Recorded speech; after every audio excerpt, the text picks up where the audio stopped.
Thinking, Fast and Slow by Daniel Kahneman is a transformative exploration of how our minds work, delving deeply into the dual processes of decision-making that govern our lives. Kahneman divides human thinking into two systems: System 1, which is intuitive, fast, and automatic, and System 2, which is deliberate, slow, and logical. These systems shape our perception of the world, dictate how we interpret information, and influence how we respond to challenges. Kahneman's primary objective is to reveal the hidden flaws in our thinking processes and to offer practical tools to mitigate cognitive biases and improve decision-making. This book is not just an academic study. It is a guide for anyone seeking to understand the psychology of choices and the mechanisms of human behavior. System 1, the intuitive part of our brain, is essential for everyday functioning, especially in situations requiring quick reactions. It operates efficiently and saves cognitive energy, but it is prone to systematic errors. Kahneman explains how heuristics, mental shortcuts used by System 1, can lead us astray. One of these is the representativeness heuristic, where people judge the probability of an event based on how closely it resembles a stereotype rather than actual statistical likelihood. For instance, if someone describes a quiet, detail-oriented person, most people are likely to assume this individual is a librarian rather than a farmer, even if farmers are statistically more common. This kind of snap judgment illustrates the pitfalls of relying too heavily on System 1 in complex scenarios. Another crucial insight from Kahneman is the affect heuristic, where emotions play a central role in decision-making. People often substitute the question, "What do I think about this issue?" with, "How do I feel about it?" This explains why marketing campaigns frequently appeal to emotions rather than presenting factual information. For example, advertisements for luxury products often focus on how the product makes you feel, sophisticated, powerful, or successful, rather than its technical features. Kahneman warns that emotional reactions, while necessary in some cases, can cloud rational thinking and lead to impulsive or poorly considered decisions. System 2, on the other hand, is the analytical counterpart of System 1. It requires effort and attention, making it less active in most daily situations. However, it is the key to overcoming many of the errors introduced by System 1. Kahneman highlights how self-control is a critical function of System 2, which allows individuals to override immediate impulses and consider long-term consequences. For instance, sticking to a diet or saving for retirement requires the engagement of System 2 to resist the temptations that System 1 readily embraces. Yet, System 2 is not infallible.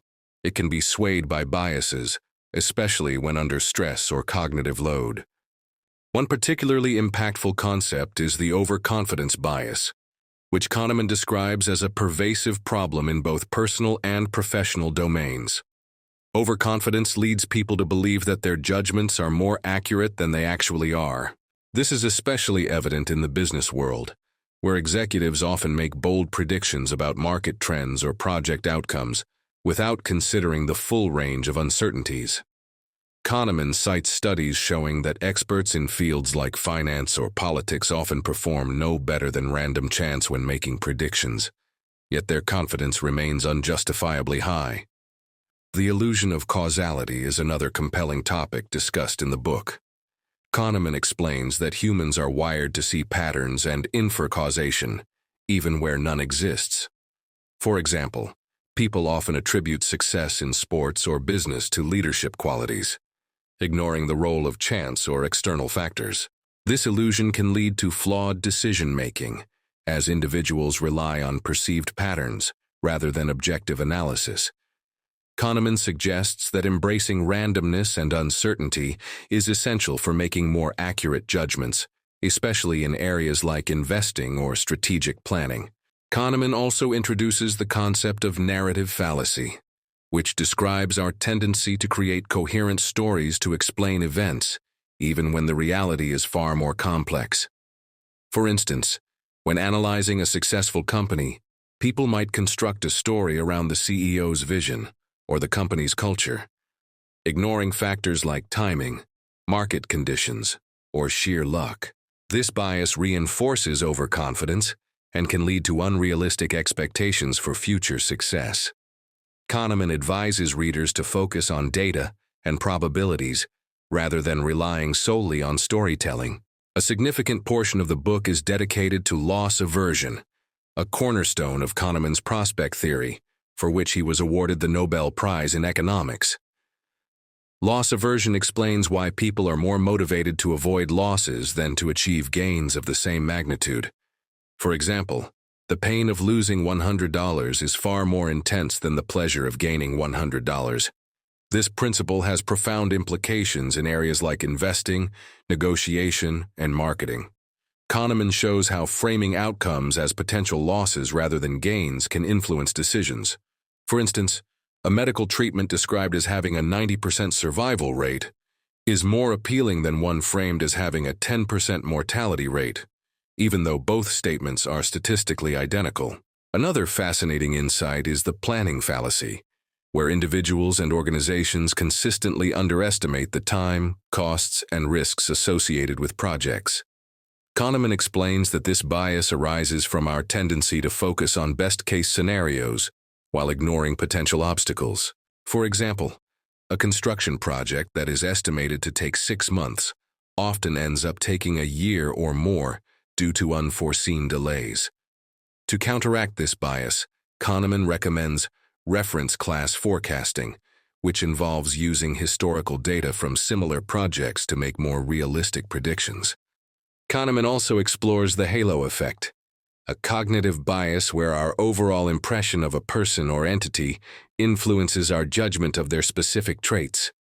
For example, if we perceive someone as likable, we are more likely to view them as competent, even in unrelated areas.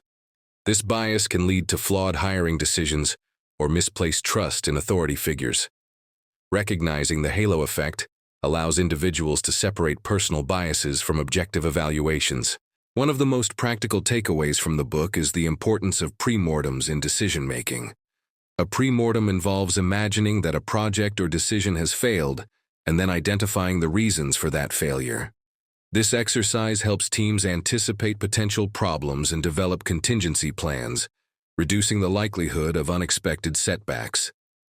Kahneman emphasizes that premortems are a powerful tool for engaging System 2 and mitigating the biases of System 1. Another important insight from Kahneman's Thinking Fast and Slow is the concept of base rate neglect, a cognitive bias where individuals ignore statistical base rates in favor of specific anecdotal or vivid information. This bias often leads to faulty judgments, especially in areas requiring probabilistic reasoning. For instance, when evaluating the likelihood of someone being a librarian versus a farmer, people tend to focus on stereotypical characteristics, e.g., quiet, introverted, rather than considering the fact that farmers are far more common than librarians. Kahneman emphasizes that this tendency to favor descriptive details over base rates is a fundamental flaw in human reasoning and can lead to significant errors in decision-making. He provides another example from medicine. When diagnosing rare diseases, doctors may overestimate the probability of the disease based on a few symptoms without adequately weighing the low base rate of the condition. Kahneman advocates for greater reliance on statistical reasoning and objective data to counteract this bias, suggesting that decision-makers should consciously incorporate base rates into their analysis to improve accuracy and avoid overconfidence in their judgments. This principle is particularly relevant in fields such as business forecasting, risk management, and hiring, where ignoring base rates can result in costly mistakes. The Thinking Fast and Slow book has the idea of confidence versus accuracy in decision-making. Kahneman reveals that confidence in our decisions is often a poor indicator of their accuracy. This disconnect arises because confidence is frequently based on the coherence of a story we tell ourselves, rather than the reliability of the evidence. For example, when recalling past successes, people tend to attribute positive outcomes to their skill and judgment, overlooking factors like luck or external conditions. This leads to an inflated sense of certainty about their ability to replicate similar outcomes. Kahneman discusses how this overconfidence bias impacts areas like stock trading, where traders often believe they can outperform the market, despite evidence showing that their success is frequently no better than chance. He also highlights how this bias affects leaders and experts, whose authoritative delivery can mask flawed or incomplete reasoning. To counteract this, Kahneman advocates for humility in decision-making, emphasizing the importance of questioning assumptions, seeking diverse perspectives, and relying on data rather than intuition. Recognizing that high confidence does not equal high accuracy can help individuals make more measured and rational choices in both personal and professional contexts. In conclusion, Kahneman's Thinking Fast and Slow is a profound exploration of the human mind and its inherent flaws. By understanding the interplay between System 1 and System 2, readers can become more aware of their cognitive biases and make more deliberate choices. Kahneman's advice to slow down, question assumptions, and rely on data rather than intuition is both timeless and universally applicable. This book is not only a guide to better decision-making, but also a roadmap for personal and professional growth. Thank you for watching. If you enjoyed this detailed review, please like, subscribe, and share this video with your friends. Let us know in the comments which books or topics you'd like to see in future episodes. Your feedback helps us create even better content.